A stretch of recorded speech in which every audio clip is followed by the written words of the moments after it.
কোরআনে কারীমের তাফসীর শুরু করার আগে সাংবাদিকদের জন্য আমি এই কথাগুলি বললাম, যেহেতু রাত বেশি হলে তারা কথাগুলি পত্রিকায় দিতে পারবে না, সেই জন্য পুরা নিউজ বলার আগে হেডলাইনগুলি জানাই দিলাম।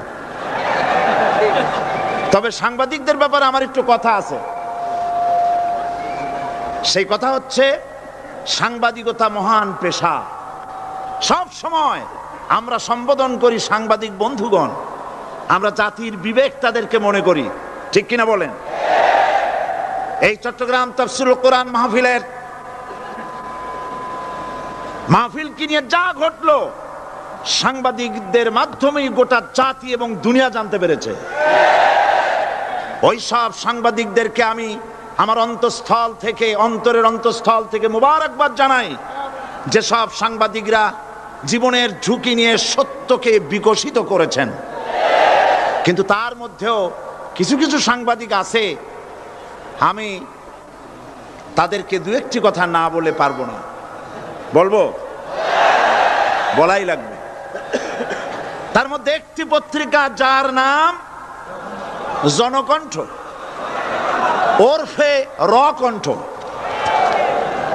এই পত্রিকাটি আজ রিপোর্ট করেছে, জনকণ্ঠ, সশস্ত্র ক্যাডার প্রহরায় চট্টগ্রামে সাঈদীর তাফসীর মাহফিল শুরু। আজকের এই লক্ষ লক্ষ জনতাকে জিজ্ঞেস করতে চাই, এই লক্ষ লক্ষ জনতা আপনারা কোন সশস্ত্র ক্যাডার চোখে দেখেছেন?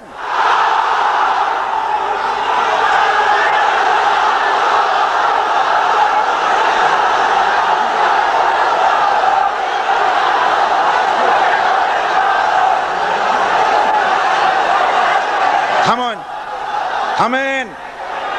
আমার করুণা হয়, ওই সব লোকের জন্য করুণা হয়। রাসূলুল্লাহকে চোখে দেখে আবু জাহেল যেমন বিশ্বাস করতে পারে নাই, এই শ্রেণীর লোকেরা এত বড় মাহফিল দেখেও কলিজায় জাহান্নামের ভয় আসে নাই।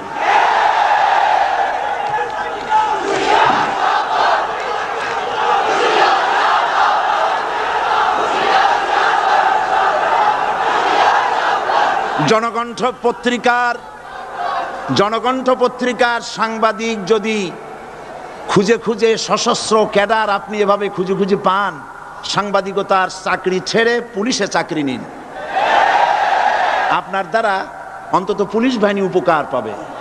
এত বড় মিথ্যে কথা লিখবেন না, আপনাকেও মরতে হবে এবং আল্লাহর কাছে আপনাকেও জবাবদিহি করতে হবে। এবার যুগান্তর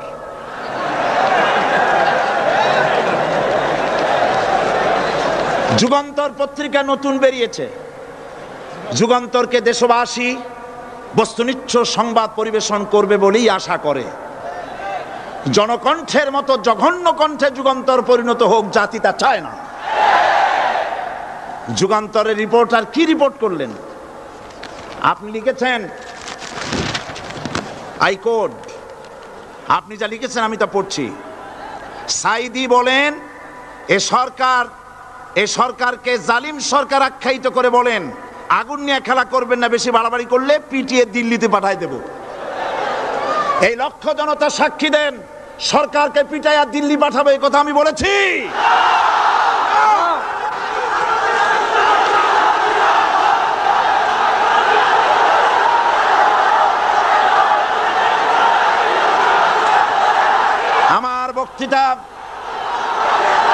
আমার বক্তব্য রেকর্ড হয়, টিভি আছে, ভিডিও আছে। আপনি এই লক্ষ লক্ষ মানুষ আপনাকে মিথ্যাবাদী মনে করবে যে আপনি একটা মিথ্যা কথা লিখছেন, কিন্তু গোটা জাতির কাছে যুগান্তর গিয়ে আমাকে আপনি কি বানালেন? 40 বছর এই রাস্তায় কথা বলি, কোরআনের কথা বলি, 40 বছর এই রকমের হালকা কথা, সরকার পিটায় দিল্লি পাঠাবো এই রকমের পোলাপানের মতো কথা যদি আমি বলতাম, তাহলে কি মানুষ আসতো আমার মাহফিলে? এই যুগান্তর পত্রিকা আমার বগুড়ার বক্তৃতাকে বিকৃত করেছে। বগুড়ায় আমি কি বলেছিলাম আজকে সে কথা আপনাদের জানা দরকার। সরকারের সোনার ছেলেরা আমাকে বলেছে আমি স্বাধীনতা বক্তব্য রাখি, স্বাধীনতা বিরোধী বক্তব্য রাখি। বগুড়ায় তার প্রমাণ করেছি। বগুড়ায় আমি কি বলেছি? বগুড়ায় আমি বক্তব্য রাখতে গিয়ে বললাম, বর্তমান প্রধানমন্ত্রী, আমি যা বলি আমার তা মনে থাকে এবং রেকর্ড আছে, হাজার হাজার মানুষের সামনে বলেছি। কোন পত্রিকা এরকমের বেকায়দা রিপোর্ট করে না যেমন আজকে আপনি করেছেন, পিঠে দিল্লি পাঠাবো। কি আর কেউ করেছে রিপোর্ট? সেখানে আমি বলেছি 4 দলের মহাসমাবেশগুলি দেখে প্রধানমন্ত্রীর মাথা খারাপ হয়ে গেছে। আর মাথা খারাপ হইতেই পারে, যেহেতু ফ্যামিলি অ্যাফেয়ার্স যদি খারাপ থাকে মাথা গরম থাকে। আমি সেখানে বলেছি প্রধানমন্ত্রী তিনি বলেছেন 4 দল একত্রিত হয়ে বাংলাদেশটারে পাকিস্তান বানাবে। দেখছেন না পত্রিকায়? আমি বলেছি দেখেন, একটা দেশের প্রধানমন্ত্রী মিথ্যা কথা বলেন, আমি এই রকমের কথা বলবো না, তবে উনি যা বলেন তা কিন্তু সত্য নয়। মিথ্যাবাদী আমি বলতে পারি না, বলবোই না, তবে যা বলেন তা সত্য নয়। আস্তে করে বলছি। উনি বলছেন দেশটারে পাকিস্তান বানাবে 4 দল।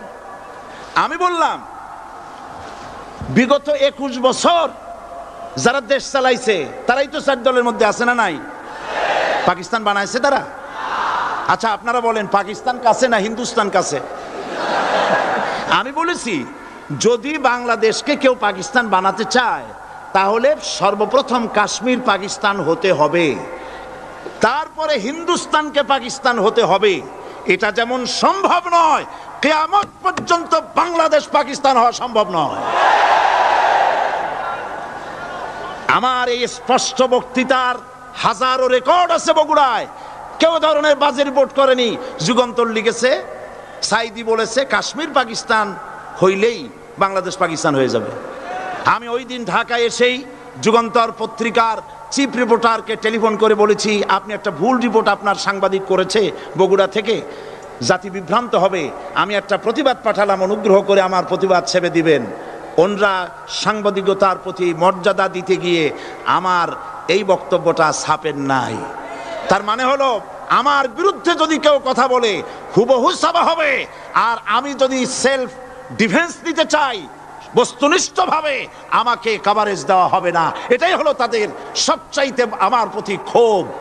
এবং তারা চায় আমাকে জনগণ থেকে বিচ্ছিন্ন করতে, কিন্তু জনগণ থেকে আমাকে বিচ্ছিন্ন করা যাবে না। কারণ আমার আকর্ষণে মানুষ আসে না, আকর্ষণ হলো আল্লাহর কোরআন। জনগণকে বিচ্ছিন্ন করা যাবে না। আমি তাফসীরের আগে যুগান্তর পত্রিকার সাংবাদিককে অনুরোধ করব, আপনি অনুগ্রহ করে আপনি এই সংশোধনটি মেহেরবানি করে পাঠিয়ে দিন যে গতকাল যে কথা বলা হয়েছিল যে সরকারকে লাঠি দিয়ে পিটাইয়া দিল্লি পাঠায় দেবো, এই কথা যে এটা আমি ভুল লিখেছি। মানুষ ভুল স্বীকার করলে কোনো অপরাধ নাই, অন্যায় নাই। আমরা আশা করব আগামীকালের যুগান্তরে আমরা দেখব যে আপনি ভুল স্বীকার করেছেন, এর দ্বারা যুগান্তরের মান কমবে না, মান বেড়ে যাবে। আর যদি ভুল স্বীকার না করেন আল্লাহর অভিশাপের জন্য প্রস্তুত থাকবেন। দরুদ শরীফ পড়েন, আল্লাহুম্মা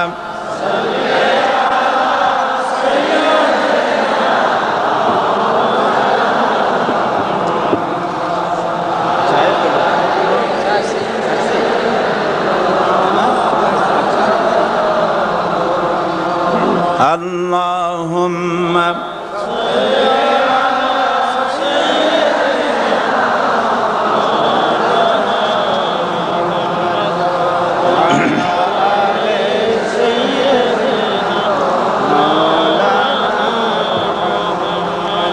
বন্ধুগণ, কোরআনে কারীম হচ্ছে বিশ্ব মানবতার জন্য সর্বশ্রেষ্ঠ হেদায়েতের কিতাব। এই কিতাব আল্লাহ রাব্বুল আলামিন অবতীর্ণ করেছেন গোটা মানব গোষ্ঠীর জন্য, পৃথিবীর সমস্ত মানুষের জন্য আল্লাহ পাক এই কোরআন নাজিল করেছেন। কোরআন কার বাণী? এই কোরআনকে যারা অনুসরণ করবে তাদের সম্পর্কে আল্লাহ পাক বলেছেন, ফামান তাবিআ হুদায়া ফালা খাউফুন আলাইহিম ওয়ালা হুম ইয়াহজানুন। কোরআন যারা অনুসরণ করবে, কোরআন যারা মেনে চলবে, তাদের জন্য কোনো ভয় নাই, কোনো চিন্তা নাই। কোরআনের আইন যারা মানবে, কোরআনের শাসন যারা মানবে, তাদের জন্য কোনো ভয় নাই, চিন্তা নাই। কোরআন আল্লাহ রাব্বুল আলামিন এই পৃথিবীতে তাবিজ লেখার জন্য পাঠান নাই। এ কোরআন শুধু চুমা খাওয়া, মাথায় লাগাবার জন্য, বুকে লাগাবার জন্য পাঠান নাই। কোরআন পাঠিয়েছেন আল্লাহ রাব্বুল আলামিন মানুষেরা কোরআন পড়বে, কোরআন বুঝবে, আর কোরআনের বিধান অনুযায়ী ব্যক্তি, পরিবার, সমাজ এবং রাষ্ট্র গড়বে। বলেন আলহামদুলিল্লাহ। এই জন্য কোরআন নাজিল হয়েছে। রাসূল করিম সাল্লাল্লাহু আলাইহি সাল্লাম কোরআনে কারীম দিয়ে একটি সমাজ বিপ্লব করেছিলেন। কোরআন নাজিল এর উদ্দেশ্য আর রাসূল পাঠাবার উদ্দেশ্য সম্পর্কে আল্লাহ পাক বলছেন, হুয়াল্লাযী আরসালা রাসূলাহু বিল হুদা ওয়া দীনিল হক লিইয়ুযহিরাহু আলাদ-দীনি কুল্লিহি ওয়া কাফা বিল্লাহি শাহীদা। আমি আমার রাসূলকে দ্বীনে হক আর সত্যের বিধান সহকারে দুনিয়ায় পাঠিয়েছি। এই জন্যে লিইয়ুযহিরাহু আলাদ-দীনি কুল্লিহি আই লিইয়ুগলিবাহু আলা সাইরিল আদিয়ান, যাতে করে মানব গোষ্ঠীর উপরে, মানুষের তৈরি করা মতবাদের উপরে ইসলামকে যেন বিজয়ী করে দেন। ইসলাম বিজয়ী করে দেওয়ার জন্যে, কোরআনকে বিজয়ী ভূমিকা আনার জন্য আমি রাসূল পাঠিয়েছি, বিধান পাঠিয়েছি। সেই আল্লাহ পাক আমাদের জন্য এ কোরআন দিয়েছেন পৃথিবীতে আইন এবং বিধান মেনে চলার জন্যে। এই কোরআন মানুষের ইহকাল এবং পরকালের মুক্তির দিশা দেখায়। কোরআন যারা মানে তারাই শান্তি পায়, যারা মানে না তারাই অশান্তি মধ্যে বসবাস করে। আজকে আপনারা বলেন, পৃথিবীতে সবচাইতে অশান্তিতে কারা? মুসলমান। পৃথিবীতে সবচাইতে অশান্তিতে কারা? তাহলে অর্থ দাঁড়ায় এই যে কোরআন যাদের কাছে থাকবে, কোরআন যারা তেলাওয়াত করবে, কোরআনের আইন কানুন যারা পড়বে, কোরআন যাদের বাড়িতে থাকবে, তারাই সব থেকে অবহেলিত, লাঞ্ছিত হবে। অর্থ কি তাই হবে নাকি? না, তা হবে না।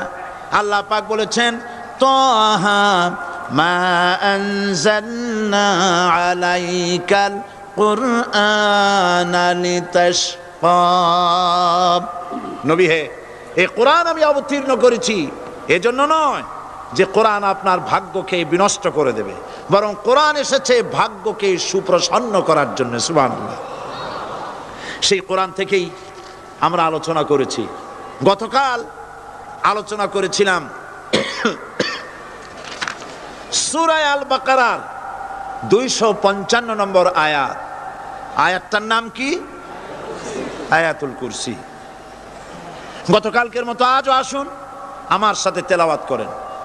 আউযু বিল্লাহি মিনাশ শাইতানির রাজিম। বিসমিল্লাহির রাহমানির রহিম। প্রত্যেক অক্ষরে অক্ষরে 10-10 করে নেকি এখন আমাদের নামায় আমলে লেখা হচ্ছে। সুবহানাল্লাহ। গলা ছেড়ে দিয়ে সবাই পড়েন আমার সাথে। আল্লাহু লা ইলাহা ইল্লা হুয়াল হাইয়ুল কাইয়্যুম লা তাখুযুহু সিনাতুন ওয়ালা নাওম লাহু মা ফিস সামাওয়াতি ওয়া মা ফিল আরদ মান যাল্লাযী ইয়াশফাউ ইনদাহু ইল্লা বিইذনিহি ইয়ালামু মা বাইনা আইদিহিম ওয়া মা খালফাহুম ولا يحيطون بشيء من علمه إلا بما شاء وسع كرسيه السماوات والأرض ولا يؤوده حفظهما وهو العلي العظيم صدق الله العظيم আয়াতুল কুরসি হচ্ছে কোরআন শরীফের সর্বশ্রেষ্ঠ আয়াত। সুবহানাল্লাহ। রাসূল বলেছেন আয়াতুল কুরসি হচ্ছে কোরআনে কারীমের সর্বশ্রেষ্ঠ আয়াত। এবং আল্লাহ পাকের তাওহীদের ব্যাপারে, সার্বভৌমত্বের ব্যাপারে এত বিস্তারিত অল্পের মধ্যে আর অন্য কোন আয়াতের মধ্যে ভাবে আসে নাই। এই জন্য আয়াতুল কুরসির এত মর্যাদা। কালকে আরো একটি হাদিস শোনাইছিলাম, বোধহয় নিশ্চয়ই আপনাদের মনে আছে, প্রত্যেক ফরজ নামাজের পরে আয়াতুল কুরসি যে একবার পড়বে, তেলাওয়াত করবে, কিয়ামতের দিন আল্লাহ পাক তার সম্পর্কে সিদ্ধান্ত নেবেন, তাকে জান্নাত দিয়ে দিবেন। সুবহানাল্লাহ কইতে ইচ্ছে করলো না? আলহামদুলিল্লাহ বলবেন না? তার অর্থ হলো এই আয়াতুল কুরসি যদি মানুষ পড়ে আর বোঝে আর ওই অনুযায়ী যদি আকীদা তৈরি হয়, জীবন তৈরি হয়, তার জীবন জান্নাতের জন্য তৈরি হয়ে যায়। গতকাল আল্লাহ পাকের সার্বভৌমত্বের কথা আমরা আলোচনা করেছিলাম। আজকে আলোচনা করব আল্লাহ পাকের পরিচয়। আল্লাহ পাক তিনি কে? আমরা বলি আল্লাহ। আমরা কি বলি? বলেন সবাই, কি বলি? আমি অনেকবার আপনাদেরকে এই কথাটা বলেছি, বোধহয় নিশ্চয়ই মনে আছে। আল্লাহ এই উচ্চারণটা আমাদের অনেকের হয় না, কেউ বলে না আল্লাহ। আল্লাহ পাকের উচ্চারণটা হচ্ছে, আল্লাহ পাকের নামের উচ্চারণ হচ্ছে আল্লাহ। মুখটা একটু গোল হয়ে যাবে, বলেন আল্লাহ আল্লাহ সুবহানাল্লাহ। পৃথিবীতে বিভিন্ন জাতি তার স্রষ্টাকে, তারা যাকে স্রষ্টা মনে করে, বিভিন্ন নামে ডাকে। কেউ বলে ভগবান, কেউ বলে ঈশ্বর, কেউ বলে পরমেশ্বর, কেউ বলে বিধাতা, কেউ বলে গড। বিভিন্ন নামে লোকেরা এভাবে ডাকে। তো ভগবান বললে তার প্রতিশব্দে স্ত্রীলিঙ্গে কি আসে? বলেন ভগবতী। ঈশ্বর বললে স্ত্রীলিঙ্গে কি আসে? ঈশ্বরী। বিধাতা বললে তার স্ত্রীলিঙ্গে কি আসে? বিধাত্রী। গড, এটার স্ত্রীলিঙ্গে আসলে কি হবে? তো প্রত্যেকটি, তারা যে ভাষায় আল্লাহকে ডাকে, প্রত্যেকটি ভাষায় স্ত্রীলিঙ্গে একটি প্রতিশব্দ আসে। আল্লাহ এর স্ত্রীলিঙ্গে, এর প্রতিশব্দে আরেকটি শব্দ কি গোটা বিশ্ব খুঁজে পাওয়া যাবে? জোরে বলেন, যাবে? যাবে না। এবং অন্যান্য নামগুলি সন্ধি বিচ্ছেদ করলে অর্থই হবে না। গড, এটাকে যদি উল্টায়া বলা হয় তাহলে কি হয়ে যাবে? এবার দেখুন, আল্লাহ এই নাম, আল্লাহর পরিচয় কি? যদি বলা হয় যে আল্লাহর পরিচয় কি, শুধু আল্লাহ দিয়ে আল্লাহকে চেনা যাবে, আল্লাহকে চেনা যাবে। আল্লাহ রাব্বুল আলামিন বলছেন, আল্লাহু লা ইলাহা ইল্লা হুয়াল হাইয়ুল কাইয়্যুম। আল্লাহ হচ্ছেন তিনি, যিনি ছাড়া কোনো ইলাহ নাই, মাবুদ নাই, উপাস্য নাই। সুবহানাল্লাহ। এখন আল্লাহর যদি প্রথম একটা অক্ষর আলিফ ছেড়ে দেওয়া হয়, তাহলে থাকবে কি? লিল্লাহ। এই লিল্লাহ দিয়েও কেউ যদি আল্লাহর পরিচয় পেতে চায় তাহলে পেয়ে যাবে। আল্লাহ রাব্বুল আলামিন কোরআনে কারীমের ভিতরে শুধু লিল্লাহ দিয়েও আল্লাহকে চেনার ব্যবস্থা করেছেন। লিল্লাহি মা ফিস সামাওয়াতি ওয়া মা ফিল আরদ। আকাশ এবং জমিনের সার্বভৌমত্বের একচ্ছত্র মালিকানা কার? আল্লাহ পাকের। এখন লিল্লাহ থেকে একটা লাম ছেড়ে দেন, কি থাকবে? লাহু। এই লাহু দিয়েও আল্লাহর পরিচয় পাওয়া যাবে, যাবে না? কোরআন বলছে লাহু মাকালিদুস সামাওয়াতি ওয়াল আরদি ইউবসিতুর রিজকা লিমান ইয়াশা। আকাশ এবং জমিনের রিজকের চাবিকাঠি আল্লাহ পাকের কাছে, যারে খুশি তিনি পর্যাপ্ত রিজেক তিনি দান করেন। সুবহানাল্লাহ। এবার লাহুর লাম ছেড়ে দেন, থাকবে কি? একটা অক্ষর। এই একটি অক্ষর দিয়ে আল্লাহ পাকের চেনা যাবে। ইন্নাহু হুয়াল গফুরুর রহিম। তিনি হচ্ছেন মহা ক্ষমাশীল, দয়াবান। আল্লাহর পরিচয় আল্লাহকে দিয়েই জানা যায়। আল্লাহর পরিচয় হচ্ছে তিনি এই আকাশ সৃষ্টি করেছেন, এই জমিন সৃষ্টি করেছেন, মানব গোষ্ঠীকে সৃষ্টি করেছেন। আকাশের স্রষ্টাকে, জমিনের স্রষ্টাকে, মানুষের স্রষ্টাকে আল্লাহ পাক।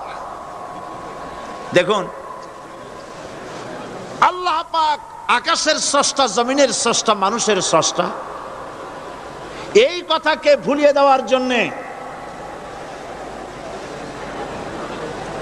এই কথাটিকে ভুলিয়ে দেওয়ার জন্য আল্লাহকে অস্বীকার করছে এক শ্রেণীর লোকেরা। তারা বলছে দেয়ার ইজ নো গড, স্রষ্টা বলতে কেউ নাই, আনসিন ইজ নাথিং। মাশাআল্লাহ, আমাদের মঞ্চে এই চট্টগ্রামের গৌরব বিএনপির কেন্দ্রীয় নেতা জনাব সালাউদ্দিন কাদের চৌধুরী সাহেব এসেছেন। আলহামদুলিল্লাহ। আল্লাহ পাক সকলকে কোরআন বোঝার তৌফিক দান করুন, বলি আমিন। আল্লাহ পাক কোরআনকে বোঝার জন্য, আল্লাহকে চেনার জন্য ব্যবস্থা করেছেন। ওরা বলছে কি আনসিন ইজ নাথিং, যা দেখা যায় না সেটা কিছুই না, সেটা বিশ্বাস করি না। তো আল্লাহর যখন রং নাই, গন্ধ নাই, তাকে বিশ্বাস করি কেমনে? বলে নাউজুবিল্লাহি মিন যালিক। আরে ভাই, তোমরা তো এমন বহু জিনিস আছে যা না দেখে বিশ্বাস করো। আপনারা কি বাতাস দেখেছেন? বিশ্বাস করেন কিনা? বিশ্বাস করেন কিনা? আপনারা কি ইথার দেখেছেন? বিশ্বাস করেন কিনা? ফুলের গন্ধ দেখেছেন, কিন্তু বিশ্বাস করেন কিনা? মাধ্যাকর্ষণ শক্তি, ল অফ গ্রাভিটেশন আপনারা চোখে দেখেছেন? বিশ্বাস করেন কিনা? অনেক জিনিস এমন আছে যা আমরা চোখে দেখি না কিন্তু বিশ্বাস করি। হযরত ইমাম আবু হানিফা রাহমাতুল্লাহ আলাইহির সাথে এক নাস্তিকের বহাস হবে। স্থান এবং তারিখ নির্ধারণ করা হলো। ইমাম সাহেব দেরি করে আসলেন।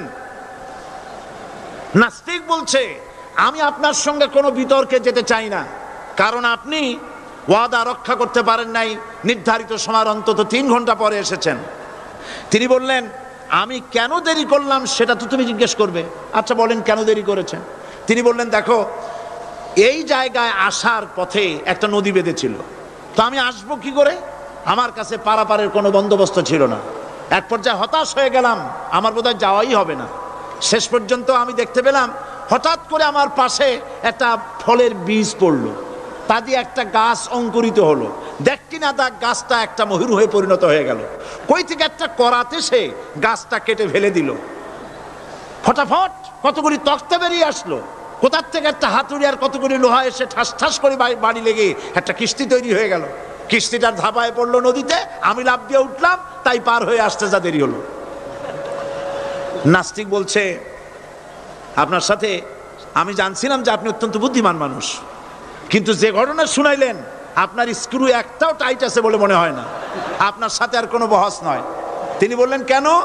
কই বহস না, আপনি বলছেন যে এইরকম একটা গাছ চারা হয়ে গেল, সাথে সাথে বিনা মিস্ত্রিতে গাছটা কাটলো, তারপর এইটা দিয়ে তক্তা হলো, লোহা আসলো, হাতুড়ি হইলো, বিনা মিস্ত্রিতে কিস্তি তৈরি হয়ে গেল, নৌকা এটা পড়লো নদীতে, আর বিনা মাঝিতে আপনি পার হয়ে আসলেন। এটা কি আদৌ সম্ভব?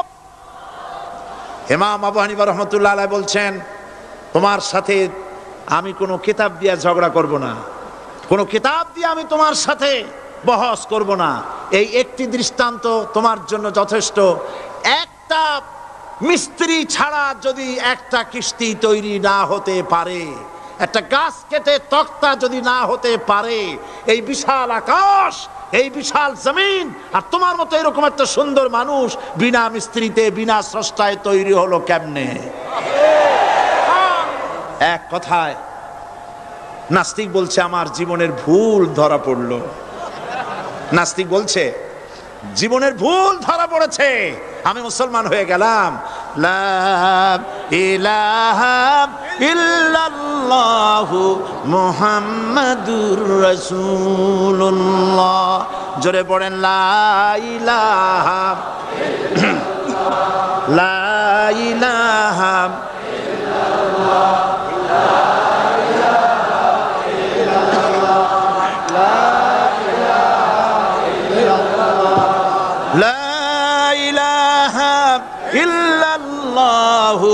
মুহাম্মাদুর রাসূলুল্লাহ।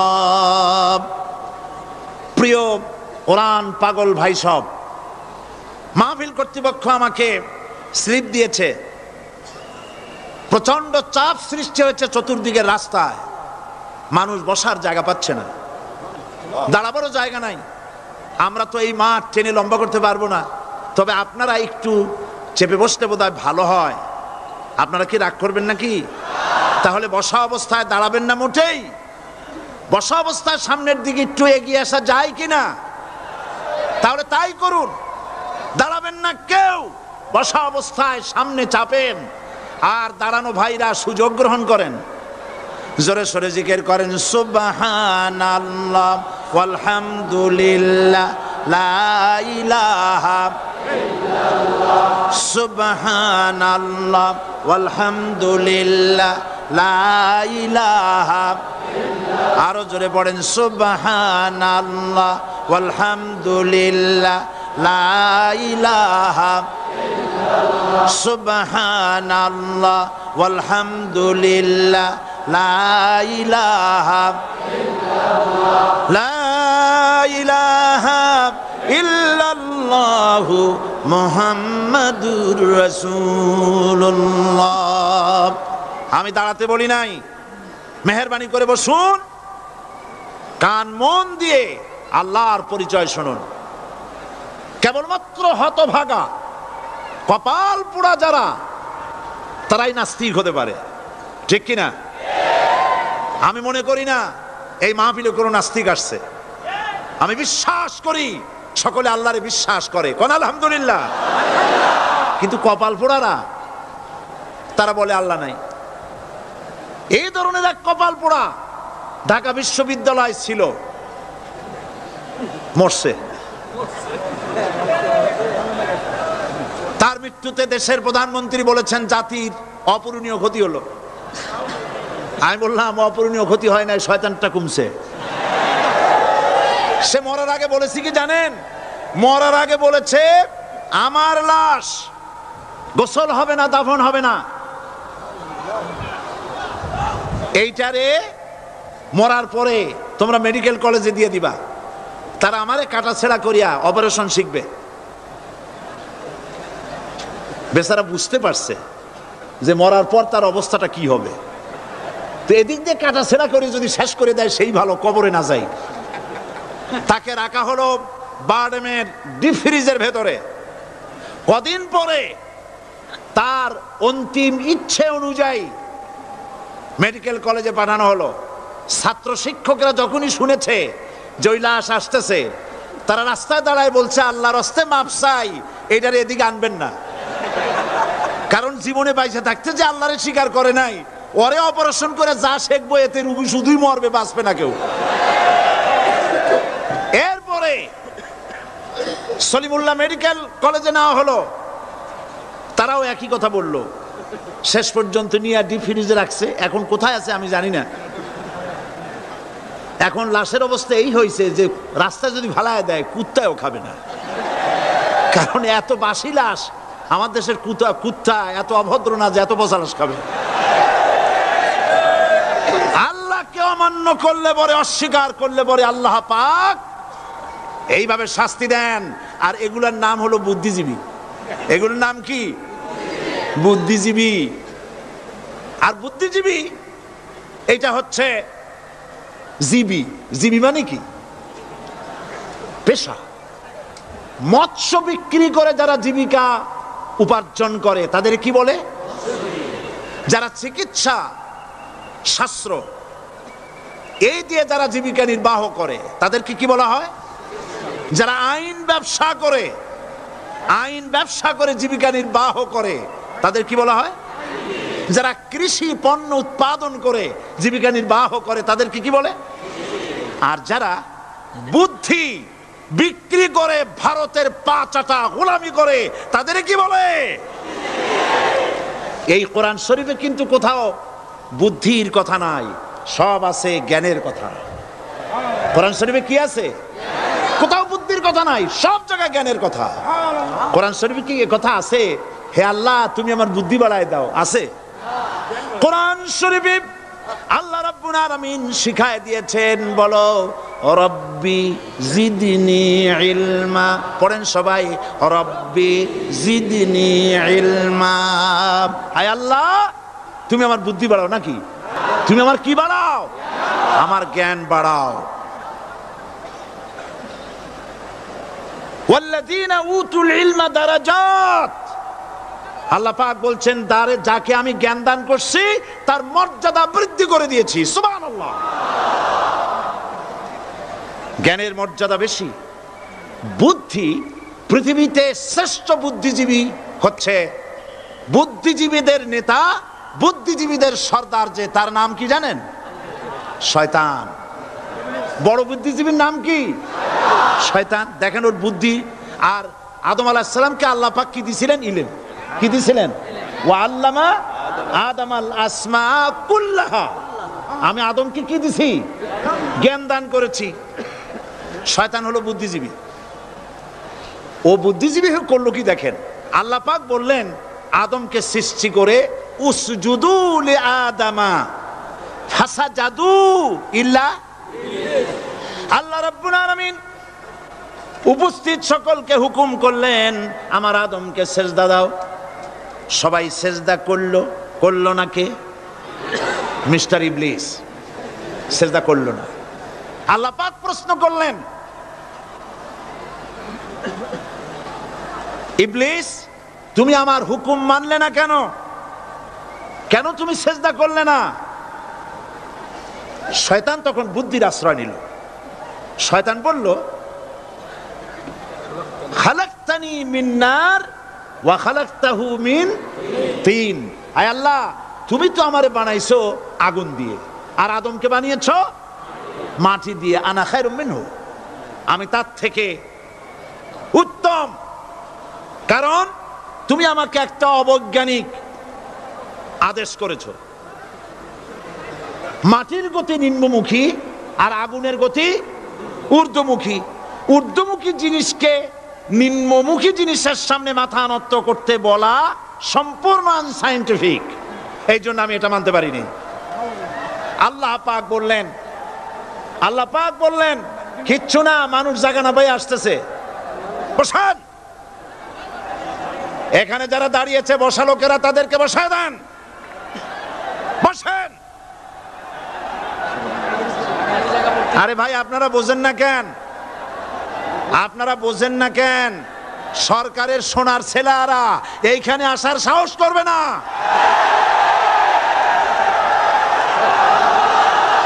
জায়গা পায় না।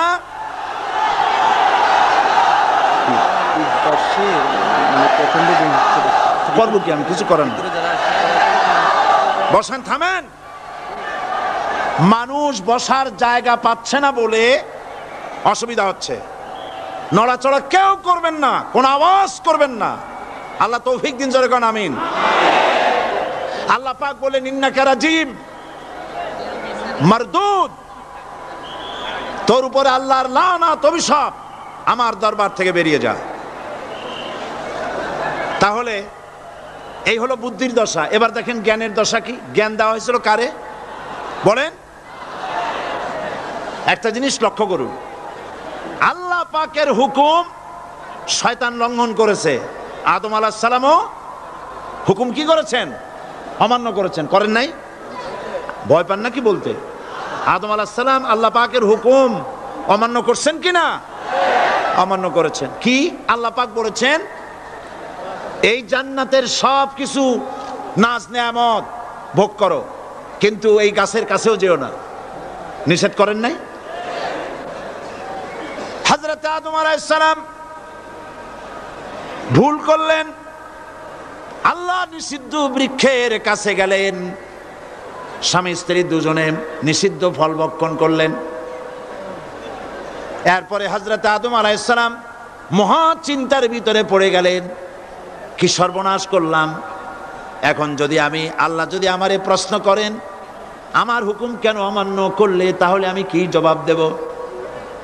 আদম আলাইহিস সালামের কাছে জবাব ছিল না? জবাব, তিনি যদি বুদ্ধির আশ্রয় গ্রহণ করতেন তাহলে তিনি বলতেন, আল্লাহ পাক যখনই প্রশ্ন করেছিলেন তিনি বলতে পারতেন যে আল্লাহ আমি না হয় একটা ভুল করছি, ঠিক আছে আমি একটা ভুল করে ফেলেছি, কিন্তু তুমি বলো জান্নাতের এত সব গাছ লাগাইলা যেগুলির ফল খাওয়া যাবে, এমন একটা গাছ কেন তুমি সেখানে লাগাইছো যে গাছের কাছেও যাবে না, ফল খাওয়া যাবে না, এমন একটা বিপদ আমার ভালাই লাগান। তিনি যদি বুদ্ধির আশ্রয় নিতেন তাহলে এরকম কথা বলতে পারতেন। আবুল বাশার সমস্ত সৃষ্টি জগতের আদি পিতা হযরত আদম আলাইহিস সালামকে আল্লাহ পাক জ্ঞান দান করেছিলেন। তিনি বুদ্ধির আশ্রয় গ্রহণ না করে তিনি জ্ঞান দ্বারা বুঝতে পারলেন সবলকে দুর্বলকে যদি বাঁচতে হয় মহাশক্তিধরের সামনে বিনা শর্তে মাথা নিচু করে দিতে হয়, আর্গুমেন্ট করা যায় না। সত্য সত্যি আল্লাহ প্রশ্ন করলেন, আদম আমার হুকুমটা ভাঙলা কেন? হযরত আদম আলাইহিস সালাম কোনো আর্গুমেন্ট পেশ না করে তিনি বিনয়ের সাথে কেঁদে কেঁদে বললেন, রব্বানা যালামনা আনফুসানা ওয়া ইন লাম তাগফির লানা ওয়া তারহামনা লানাকুনান্না মিনাল খাসিরিন। সবাই পড়েন, রব্বানা যালামনা আনফুসানা ওয়া ইন লাম তাগফির লানা ওয়া তারহামনা লানাকুনান্না মিনাল খাসিরিন।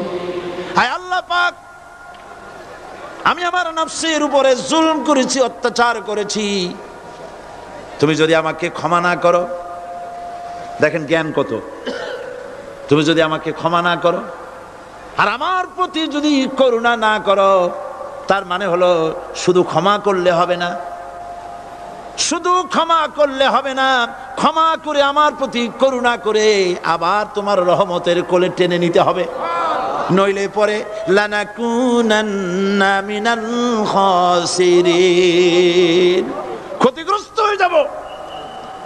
মাফও করবা, করুণাও করবা। সুবহানাল্লাহি ওয়া বিহামদিহি। আল্লাহ পাক দুজনকেই পাঠায় দিলেন। শয়তান আসলো, শয়তান হইয়া আদম আলাইহিস সালাম হলেন, তার ভুল মাফ হয়ে গেল, নবুয়তের মর্যাদা দিয়ে আল্লাহ পাক পৃথিবীতে পাঠায় দিলেন। সুবহানাল্লাহ। সুতরাং কোরআন শরীফে কোথাও বুদ্ধির কথা নাই, জ্ঞানের কথা আছে।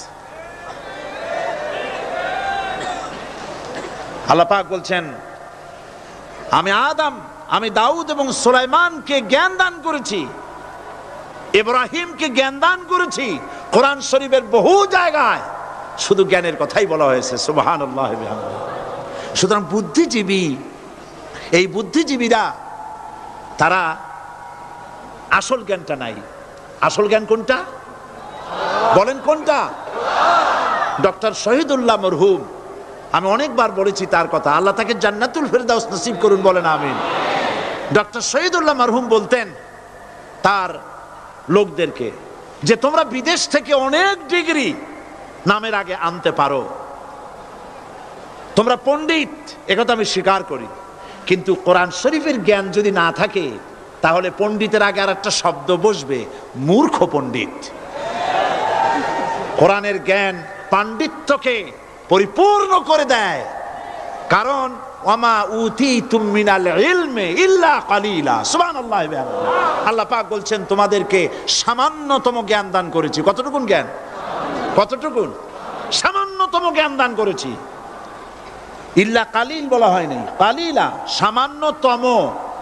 তমর অর্থ যারা বোঝেন তারা নিশ্চয়ই বুঝতে পারেন তমটা কি।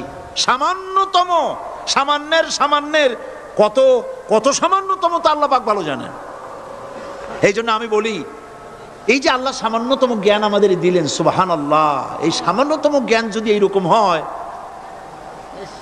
গোটা পৃথিবীটা এখন নজরুল ইসলাম আমাদের জাতীয় কবি, আল্লাহ তারেও বেহেশত দান করুন, কোন আলহামদুলিল্লাহ, জোরে বলেন আমিন। নজরুল ইসলামও কবি, আর আমাদের দেশেও সরকারের ঘোষিত কবি, প্রধান কবি।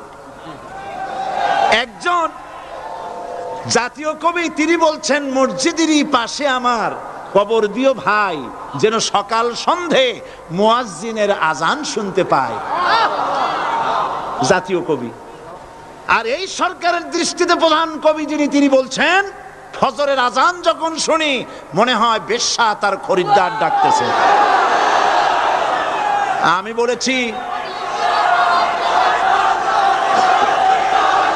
বলেছি এটা তো তুমি শুনবাই, কারণ ছাত্র জীবন থেকে ওই আওয়াজ শোনার যাদের অভ্যেস, বুড়া হইছে এখনো বেশ্যার আওয়াজ ছাড়ার কানে কিছুই আসে না।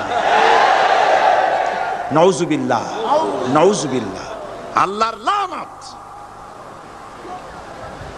বন্ধুগণ, মানুষ নাস্তিক হয় কখন? যখন তার কাছে আসল জ্ঞান থাকে না। কোরআন হচ্ছে আসল জ্ঞান। কাজী নজরুল ইসলাম বলেছেন, আজ থেকে কত বছর আগে, বিশ্ব নিখিল দেখবো আমি আপন হাতের মুঠায় পুরে। আজকে পৃথিবী আপনার মুঠায় আসছে না? উনি দেখে যান নাই, কিন্তু আসছে কিনা? আজকের পৃথিবীর নাম হয়েছে গ্লোবাল ভিলেজ। গোটা পৃথিবী এখন একটা পল্লী। আমেরিকার নির্বাচনের ফলাফল আমরা এখানে বসে দেখতেছি, দেখতেছেন কিনা? আমেরিকা একটা প্যাঁচ লাগিয়ে গেছে না? কালকে বলছি, আমেরিকা তো এরকমের বাংলাদেশি প্যাঁচ লাগা উচিত ছিল না, কিন্তু প্যাঁচটা লাগলো কেন? আমার মনে হয় যে আমাদের দেশের সরকার প্রধান বারবার যাওয়াতে এই রোগ ওখানেও সংক্রামিত হয়েছে।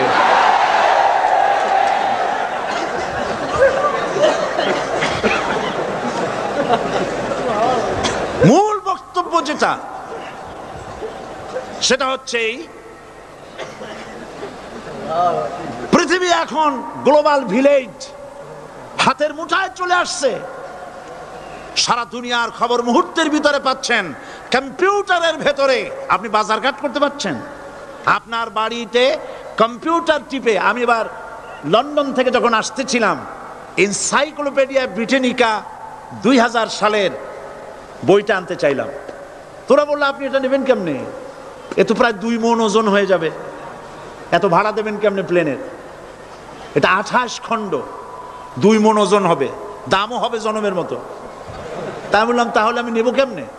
কই যে ডিস্ক নিয়ে যান, কম্পিউটার ডিস্ক। মারাত্মক কথা, সেটা কেমনে? ওরা আমাকে একটা কিনে দিয়ে দিল, এতটুকুন একটা ডিস্ক। এটা ঢুকাই দিলে 2 মণ 28 খণ্ড এর মধ্যে ঢুকে গেছে। কি আজীব তামাশা! আপনার কম্পিউটার কে নাকি প্রশ্ন করেছিল যে বর্তমান যুগ তো কম্পিউটারের যুগ, ভবিষ্যতের যুগ কি হবে? যে জবাবে বলেছে ভবিষ্যৎ হবে বেশি কম্পিউটারের যুগ। গোটা দুনিয়া মানুষের মাথার মধ্যে আল্লাহ ঢুকাই দিয়েছেন, সুবহানাল্লাহ বলবেন না? বিজ্ঞানের আবিষ্কার দেখে যারা কোরআন জানে না, বিজ্ঞানের প্রতি আকৃষ্ট হয়ে তারা মনে করে বিজ্ঞান বুঝি সব। না, বিজ্ঞানের আবিষ্কার যত বাড়বে কোরআন বোঝা তত সহজ হবে। তাও সুবহানাল্লাহ কইতে ইচ্ছা করে না। বিজ্ঞানের আবিষ্কার যত বাড়বে, কিয়ামত পর্যন্ত পৃথিবীর বিজ্ঞানীরা কোরআনের সামনে ভিক্ষুকের মতো দুটি হাত পেতে দাঁড়িয়ে থাকবে। কারণ ইয়াসিন ওয়াল কোরআনিল হাকিম, এটা বিজ্ঞানময় কোরআন। জোরে বলেন সুবহানাল্লাহ। বিজ্ঞান দিয়ে ভরা, সুবহানাল্লাহ। আমি অবাক হই, আল্লাহ বলছেন ওমা উতিতু মিনাল ইলমি ইল্লা কালিলা, সামান্যতম জ্ঞান দিছি। যখন আমি পাথফাইন্ডারের কথা শুনলাম, মঙ্গল গ্রহে গেছে 8 মাস সময় লাগলো, প্রতি মিনিটে 1600 মাইল গতিবেগে, প্রতি মিনিটে 1600 মাইল গতিবেগে 8 মাস পথ অতিক্রম করে মঙ্গল গ্রহে অবতীর্ণ করলো পাথফাইন্ডার। পর্দাটা ফেটে গেল, ছোট্ট 10 কেজি ওজনের একটা গাড়ি বেরিয়ে এলো, 4 চাকার একটা গাড়ি। ওর মধ্যে পাওয়ারফুল ক্যামেরা ট্যামেরা আরো কি কি ছিল, সেটা ওখান থেকে ফটোগুলি ক্যাচ করছে আর ট্রান্সমিট করে দিচ্ছে নাসায়। সেখানে বিজ্ঞানীরা বসে দেখতেছে পৃথিবীর মাটি থেকে 49 কোটি কিলোমিটার দূরে মঙ্গল গ্রহের ছবি ওখান থেকে আসতেছে। এক পর্যায়ে বিজ্ঞানীরা তারা দেখতে পেল যে এই পাথফাইন্ডারটা চলতে গিয়ে একটা পাথরের সাথে ধাক্কা লেগে কাইট হয়ে পড়ে গেছে। এখন এটা কাইট হয়ে পড়ে গেছে, এখন তো তার ফাংশন বন্ধ হয়ে গেছে। বিজ্ঞানীরা মাটির পৃথিবীতে বসে কম্পিউটার মনিটরিং করে 49 কোটি কিলোমিটার দূরের কাইট হয়ে পড়ে যাওয়া পাথফাইন্ডারকে সোজা করে দিল। আমি চিন্তা করি, আল্লাহ পাক বলছেন ওমা উতিতু মিনাল ইলমি ইল্লা কালিলা, তোমাদের সামান্যতম জ্ঞান দিছি। এই যদি হয় সামান্যতম জ্ঞান, আমার আল্লাহর জ্ঞান কত বড়! এ হচ্ছে আমার আল্লাহ। সুবহানাল্লাহ বলেন। এই হচ্ছে আমার আল্লাহ।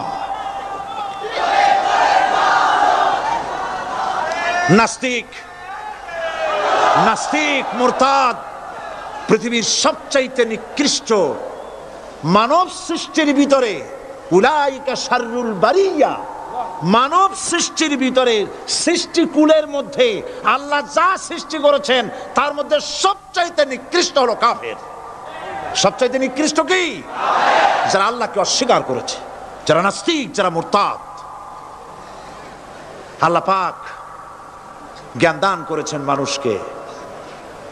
সুতরাং আল্লাহ পাক কোরআনের মধ্যে তার নিজের পরিচয় ছোট্ট একটি সূরার মধ্যে ব্যাপক আকারে বলে দিয়েছেন। কি? কুল হুয়াল্লাহু আহাদ।